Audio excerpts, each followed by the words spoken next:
ನಿನ್ನೆ ಇಷ್ಟೊಂದು ಸಡಗರದಿಂದ ನಡೆದ ಡಿ ಕೆ ಶಿವಕುಮಾರ್ ನೇತೃತ್ವದ ಕಾಂಗ್ರೆಸ್ ಮಂತ್ರಿ ಮಂಡಳದ ಸ್ವರೂಪವೇ ತೀರಾ ನಿರಾಶಾದಾಯಕವಾಗಿತ್ತು. ಭ್ರಮ ನಿರಸನ ಮೂಡಿತ್ತು. ಕಾಂಗ್ರೆಸ್ ಕಾರ್ಯಕರ್ತರಿಗೆ ಮುಜುಗರ ತರುವಂತಿತ್ತು ಅಂತ ಹೇಳಿದ್ರೆ ಮುಖ್ಯಮಂತ್ರಿಗಳು ತಪ್ಪು ತಿಳ್ಕೊಳ್ಬಾರ್ದು, ಬೇಜಾರು ಮಾಡ್ಕೊಳ್ಬಾರ್ದು. ಸ್ವತಃ ನಿಮಗೆ ಅನ್ಸಿರ್ಬೋದು, ಈ ಹೈಕಮಾಂಡ್ ನಂಬ್ಕೊಂಡ್ಬಿಟ್ಟು ಮುಗ್ಗರಿಸ್ಬಿಟ್ನಲ್ಲ ಅಂತಂದ್ಬಿಟ್ಟು. ನೀವು ಇನ್ನು ಮುಂದೆ ಒಂದು ಹೊಸ ಯುಗ ಶುರು ಆಗುತ್ತೆ, ಒಂದು ಹೊಸ ಶೈಲಿಯನ್ನು ನಾನು ತರ್ತೇನೆ, ಒಂದು ಹೊಸ ರೀತಿಯ ಆಡಳಿತವನ್ನು ಕೊಡ್ತೇನೆ ಅಂತೆಲ್ಲ ಹೇಳಿದ್ರೆ ಸಿದ್ದರಾಮಯ್ಯ ಸಚಿವ ಸಂಪುಟದಲ್ಲಿದ್ದ ಅದೇ ಸೀನಿಯಾರಿಟಿ ಪಟ್ಟಿನ ಇಟ್ಕೊಂಡ್ಬಿಟ್ಟು 13 ಜನರನ್ನು ತಗೊಂಡಿದ್ರಲ್ಲ, ಅವರೆಲ್ಲ ಮತ್ತೆ ಅವೇ ಹೆಸರುಗಳು, ಅವೇ ಮುಖಗಳು. ಅವರ ಅದುವರೆಗಿನ ಪ್ರತಿಭೆ, ಪರಿಶ್ರಮ, ಸಾಧನೆ ಯಾವುದಕ್ಕೂ ಕಿಮ್ಮತ್ತಿಲ್ಲ ಅಂತ ಕಾಣುತ್ತೆ. ಇವರೆಲ್ಲ ಹೆವಿವೇಟ್ ಜಾತಿವಾರು ಹೆವಿವೇಟ್ ಮಂತ್ರಿಗಳು ಅನ್ನೋ ಒಂದೇ ಒಂದು ಮಾನದಂಡದಿಂದ ನಿಮ್ಮ ಹೈಕಮಾಂಡ್ ನಿಮ್ಮ ಮೇಲೆ ಒಂದು ಅತಿಭಾರದ ಮಂತ್ರಿ ಮಂಡಲವನ್ನ ಹೇರಿದೆ ಅಂತ ಕಾಣುತ್ತೆ. ಮುಖ್ಯಮಂತ್ರಿಗಳ ಅಸಹಾಯಕತೆ ಅವರ ಮುಖಭಾವದಲ್ಲೇ ಒಡೆದು ಕಾಣ್ತಾ ಇತ್ತು. ನನ್ನ ವಿವೇಚನೆಗೆ ಏನು ಸಿಗಲೇ ಇಲ್ವಲ್ಲ, ಎಲ್ರೂ ಹಳಬ್ರೆ. ಹೊಸ ಮುಖ ಅಂತಂದ್ರೆ ಡಾಕ್ಟರ್ ಯತೀಂದ್ರ, ಅದು ಕೂಡ ಮಾಜಿ ಮುಖ್ಯಮಂತ್ರಿಯ ಸುಪುತ್ರ ಅನ್ನೋ ಕಾರಣದಿಂದ ಅವ್ರ ಮಂತ್ರಿ ಆಗ್ತಾ ಇದ್ದಾರೆ. ಇನ್ನು UT ಖಾದರ್ ಸ್ಪೀಕರ್ ಕುರ್ಚಿಯಲ್ಲಿ ಕೂತ್ಕೊಳ್ಳೋದ್ರ ಬದಲು ಟ್ರೆಜರಿ ಬೆಂಚ್ ಅಲ್ಲಿ ಕೂತ್ಕೊಳ್ತಾರೆ. ಅಲ್ಲೂ ಕೂಡ ಹೊಸತನದ ಒಂದು ಭರವಸೆಯೇ ಇಲ್ಲ. ಯಾಕೆ ಹೀಗಾಗ್ಬಿಡ್ತು? ಮುಖ್ಯಮಂತ್ರಿಗಳೇನು ಅಪಾರವಾದ ಚಲನಶೀಲತೆ, ಹುಮ್ಮಸ್ಸು, ಉತ್ಸಾಹವನ್ನ ತೋರ್ತಾ ಇದ್ದ ಬದ್ದ ದೇವರುಗಳಿಗೆಲ್ಲ ನಮಸ್ಕಾರ ಹಾಕಿದ್ರು. ವಿಧಾನಸೌಧದ ಪ್ರಾಂಗಣದಲ್ಲಿದ್ದ ಎಲ್ಲ ಮೂರ್ತಿಗಳಿಗೂ ಕೂಡ ಹಿರಿಯ ನಾಯಕರುಗಳು ಮತ್ತು ದೇವರುಗಳ ಮೂರ್ತಿಗಳಿಗೆಲ್ಲ ಸಾಷ್ಟಾಂಗ ನಮಸ್ಕಾರ ಹಾಕಿ ಬಂದ್ರು. ವಿಧಾನಸೌಧದ ಮೆಟ್ಲಿಗೂ ಕೂಡ ನಮಸ್ಕಾರ ಹಾಕಿ ಬಂದ್ರು. ಆದ್ರೆ ಅವ್ರನ್ನ ಹಿಂಬಾಲಿಸ್ಕೊಂಡು ಬಂದು ಸಚಿವ ಸಂಪುಟ ಸಭೆಯಲ್ಲಿ ಪಾಲ್ಗೊಂಡ ಮುಖಗಳೆಲ್ಲ ಹಳಬರುತ್ತೆ. ಯಾಕೆ ಹೀಗಾಯ್ತು? ಹೈಕಮಾಂಡು DKಶಿ ಅವರ ಕೈ ಕಟ್ಟ ಹಾಕ್ಬಿಡ್ತಾ, ಅಥವಾ ಆರಂಭದಲ್ಲಿ ಸಿದ್ದರಾಮಯ್ಯನವರೆಲ್ಲಿ ಮುನ್ಸ್ಕೊಂಡಾರು ಅಂದ್ಬಿಟ್ಟು ಬಹುತೇಕ 80% ಆಯ್ಕೆ ಎಲ್ಲವೂ ಕೂಡ ಸಿದ್ದರಾಮಯ್ಯನವ್ರ ಕೈಗೆ ಒಪ್ಪಿಸ್ಬಿಟ್ರ? ಈ ಅಧಿಕಾರ ಹಸ್ತಾಂತರವಾದಾಗಿಂದ ಹೈಕಮಾಂಡ್ನ ಧುರೀಣರಾಗ್ಲಿ ಅಥವಾ ಸ್ವತಃ DKಶಿ ಅವರಾಗ್ಲಿ ಮಾಡಬಾರ್ದನ್ನೆಲ್ಲ ಮಾಡ್ಬಿಟ್ಟು ಸಿದ್ದರಾಮಯ್ಯನವ್ರನ್ನ ಸಮಾಧಾನ ಪಡಿಸ್ಲಿಕ್ಕೆ ಪ್ರಯತ್ನಿಸ್ತಿರೋದು ಎದ್ದು ಕಾಣ್ತಾ ಇದೆ. ಮುಖ್ಯಮಂತ್ರಿ ಆಯ್ಕೆ ಗೋಷ್ಠಿ ಆಗ್ತಿರೋ ಹಾಗೇನೆ ಸಿದ್ದರಾಮಯ್ಯನವರು ಮನೆಯಲ್ಲಿ ಬ್ರೇಕ್ಫಾಸ್ಟ್ ಮೀಟಿಂಗ್ ಕರೆದ್ರು. ಬೀಳ್ಕೊಡುಗೆ ಒಂದು ಉಪಹಾರ ಕಾರ್ಯಕ್ರಮವನ್ನು ಇಟ್ಕೊಂಡಿದ್ರು. ಅಲ್ಲಿ ಬಂದವರೇ ಸಾಷ್ಟಾಂಗ ನಮಸ್ಕಾರ ಹಾಕ್ಬಿಟ್ಟು ತಪ್ಕೊಂಡ DK ಶಿವಕುಮಾರ್ ಅಲ್ಲಿಗೆ ಸಿದ್ದರಾಮಯ್ಯನವರು ತಣ್ಣಗಾಗ್ತಾರೆ ಅಂತ ಅನ್ಕೊಂಡಿದ್ರು. ಅಷ್ಟಕ್ಕೂ ಆಗ್ಲಿಲ್ಲ ಅಂತ ಕಾಣುತ್ತೆ. ಇನ್ನೇನು ಮಂತ್ರಿ ಮಂಡಲ ರಚನೆ ಅಂತಿಮ ಸ್ವರೂಪ ಪಡ್ಕೊಳ್ತಾ ಅನ್ನೋಷ್ಟೊತ್ತಿಗೆ ಇದ್ದಕ್ಕಿದ್ದಂತೆ ಸಿದ್ದರಾಮಯ್ಯನವ್ರನ್ನ ಕಾಂಗ್ರೆಸ್ ವರ್ಕಿಂಗ್ ಕಮಿಟಿಯ ಸದಸ್ಯರು ಅಂತ ಘೋಷಣೆ ಮಾಡ್ತು ಹೈಕಮಾಂಡು ಬೆಂಗಳೂರಿಗೆ ಆಗಮಿಸೋಕ್ಕಿಂತ ಹಿಂದೆನೆ ಮಧ್ಯರಾತ್ರಿ ಅಷ್ಟೊತ್ತಿಗೆ ಸಿದ್ದರಾಮಯ್ಯನವ್ರನ್ನ CWC ಮೆಂಬರ್ ಅಂತ ಘೋಷಣೆ ಮಾಡಿದ್ರು. ಅಷ್ಟು ಸಾಲದೆಂಬಂತೆ ನಿನ್ನೆ ಲೋಕಭವನದ ವೇದಿಕೆ ಮೇಲೆ ನಡೆದ ಪ್ರಮಾಣ ವಚನ ಸಮಾರಂಭ ಅದು ಇದುವರೆಗಿನ ಎಲ್ಲ ಬಗೆಯ ಸಭ್ಯತೆ, ಶಿಷ್ಟಾಚಾರ, ಸಂಪ್ರದಾಯ ಪಾಲನೆ ಎಲ್ಲವನ್ನು ಧಿಕ್ಕರಿಸಿ ನಡೆಸಿದ ಒಂದು ಪಾರ್ಟಿ ಸಮಾವೇಶದಂತಿತ್ತು. ಯಾಕೆ ಅಷ್ಟೆಲ್ಲ ಜನ ಅದರಲ್ಲಿ ಉಪಸ್ಥಿತರಿರಬೇಕಾಗಿತ್ತು?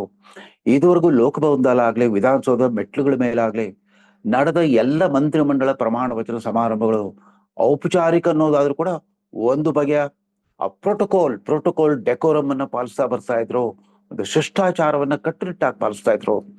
ಪ್ರಮಾಣ ವಚನ ಸ್ವೀಕರಿಸಬೇಕಿದ್ದ ಮುಖ್ಯಮಂತ್ರಿ ಮತ್ತು ಇತರ ಸಂಭಾವ್ಯ ಸಚಿವರುಗಳು ಹೊರತುಪಡಿಸಿ ಇನ್ಯಾರೂ ವೇದಿಕೆ ಮೇಲೆ ಆಸೀನರಾಗ್ತಾ ಇರಲಿಲ್ಲ. ರಾಜ್ಯಪಾಲರೊಬ್ರು ಮಾತ್ರ ಇರ್ತಾ ಇದ್ರು. ಅದ್ರ ಬದಲು ಆಳು ಪಕ್ಷದ ರಾಷ್ಟ್ರೀಯ ಅಧ್ಯಕ್ಷರು, ಆಳು ಪಕ್ಷದ ಸರ್ವೋಚ್ಚ ನಾಯಕರು ಮತ್ತು ಕರ್ನಾಟಕದ ಉಸ್ತುವಾರಿ ಜನರಲ್ ಸೆಕ್ರೆಟರಿಗಳು, ಒಂದ್ 3-4 ಮಂದಿ ಹೈಕೋರ್ಟ್ ಮುಖ್ಯ ನ್ಯಾಯಮೂರ್ತಿಗಳು, ಇತರ ಕೆಲವು ಒಂದಿಬ್ರು ಬೇರೆ ಬೇರೆ ನ್ಯಾಯಮೂರ್ತಿಗಳು ಎಲ್ರನ್ನೂ ಕೂಡಿಸ್ಕೊಂಡ್ಬಿಟ್ಟು ಅವ್ರಿಗೆಲ್ರಿಗೂ ಫ್ಲವರ್ ಬುಕೆ ಕೊಡುವಂತಹ ಕಾರ್ಯಕ್ರಮ ನಡೆಸ್ಬಿಟ್ರಲ್ಲ. ಮೊದಲೇ ದೇವರು ಮುಹೂರ್ತ ಭವಿಷ್ಯದಲ್ಲಿ ನಂಬಿಕೆ ಇಟ್ಟರು DK ಶಿವಕುಮಾರ್. ಆ 4 ಗಂಟೆ 5 ನಿಮಿಷಕ್ಕೆ ನೀವು ಮುಹೂರ್ತ ನಿಗದಿ ಆಗಿತ್ತು. ನೀವೆಲ್ರಿಗೂ ಹೂಗುಚ್ಛ ಕೊಟ್ಟು ಸತ್ಕಾರ ಮಾಡೋಷ್ಟೊತ್ತಿಗೆ ಸಮಯ ಮೀರ್ ಹೋಗಿತ್ತು. ಆ ಮುಹೂರ್ತ ದಾಟಿ 4:20 ಆಗೋಗ್ಬಿಟ್ಟಿತ್ತು. 4:20 ಅಷ್ಟೊತ್ತಿಗೆ ನೀವು ಪ್ರಮಾಣ ವಚನ ಸ್ವೀಕಾರ ಶುರುವಾಯಿತು.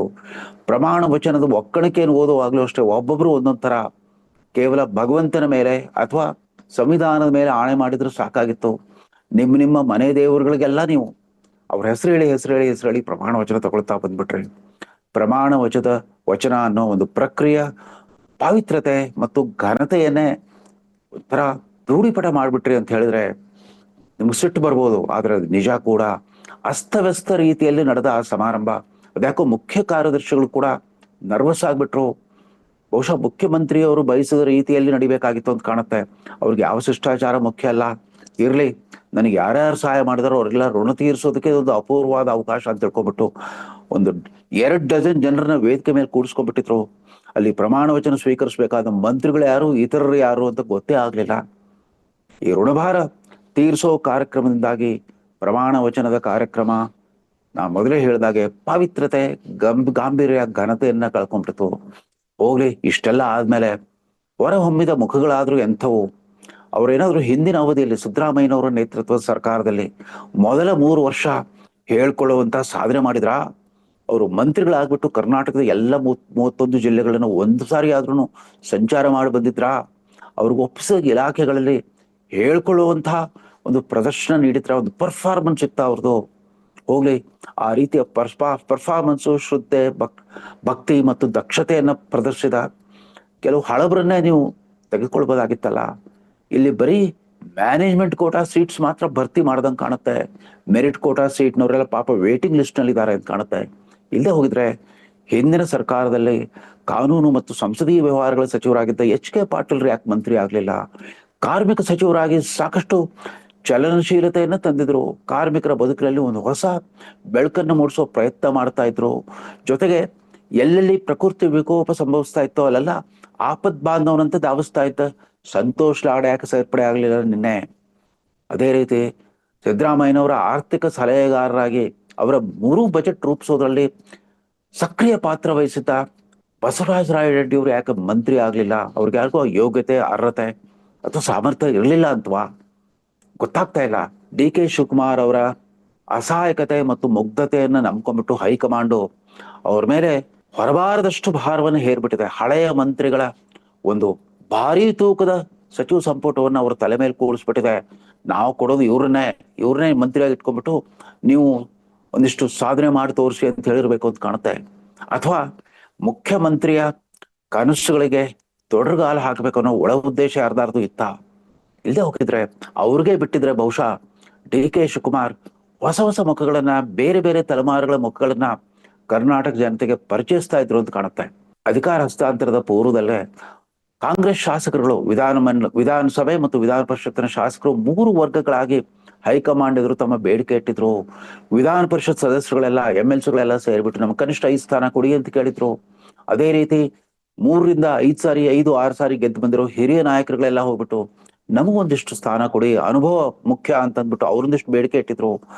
ಮಧ್ಯಮ ತಲೆಮಾರಿನವ್ರು ಕೂಡ ಬೆದರಿಕೆನ ಹಾಕ್ಬಿಟ್ಟಿದ್ರು. ಬೇಲೂರು ಗೋಪಾಲ್ ಕೃಷ್ಣ ಆ ಥರದವರೆಲ್ಲ ನಾನು ಈಗಾಗಲೇ 3 ಸಾರಿ MLA ಆಗಿದ್ದೀನಿ, ಈ ಸಾರಿ ಕೊಡದೇ ಇದ್ರೆ ನಮ್ಮ ದಾರಿ ನಾವು ನೋಡ್ಕೋಬೇಕಾಗುತ್ತೆ ಅಂತ ಹೇಳಿದ್ರು. ಈ ರೀತಿ ವಿವಿಧ ತಲೆಮಾರುಗಳ ಬೇಡಿಕೆ ಈಡೇರಿಸುವುದು ಕೂಡ ಸಾಧ್ಯವಾಗ್ಲಿಲ್ಲ. ಅಥವಾ ಹೊಸ ಮುಖಗಳ ಅಂದ್ರೆ ಗುಣಮಟ್ಟದ ಆಡಳಿತಕ್ಕೆ ಅಗತ್ಯ ಇರುವ ಪ್ರತಿಭೆಯ ಸಾಮರ್ಥ್ಯವನ್ನ DK ಶಿವಕುಮಾರ್ ಏನಾದ್ರು ಕಳೆದ 3 ವರ್ಷದಲ್ಲಿ ಗುರುತಿಸಿದ್ರೆ ಅಂಥವ್ರನ್ನ ಮಂತ್ರಿ ಸ್ಥಾನದಲ್ಲಿ ಕೂಡಿಸ್ಬಿಟ್ಟು ಒಂದು ಹೊಸ ಭರವಸೆ ಹುಟ್ಟಿಸೋ ಕೆಲಸ ಮಾಡ್ಬೇಕಾಗಿತ್ತು. ಅದೂ ಆಗ್ಲಿಲ್ಲ. ಸದ್ಯಕ್ಕಂತೂ ಈ ಮೊದಲ ಕಂತಿನ 14 ಜನರ ಮಂತ್ರಿ ಮಂಡಳ ಕರ್ನಾಟಕ ಜನರಲ್ಲಿ ಭರವಸೆ ಮೂಡಿಸೋರು ಮತ್ತು ಭ್ರಮ ನಿರಸನವನ್ನ ಮೂಡಿಸಿದೆ ಅಂತ ವಿಷಾದದಿಂದ ಹೇಳ್ತಾ ಈ ಕಾರ್ಯಕ್ರಮವನ್ನು ಮುಕ್ತಾಯ ಮಾಡ್ತಾ ಇದ್ದೇನೆ. ನಮಸ್ಕಾರ.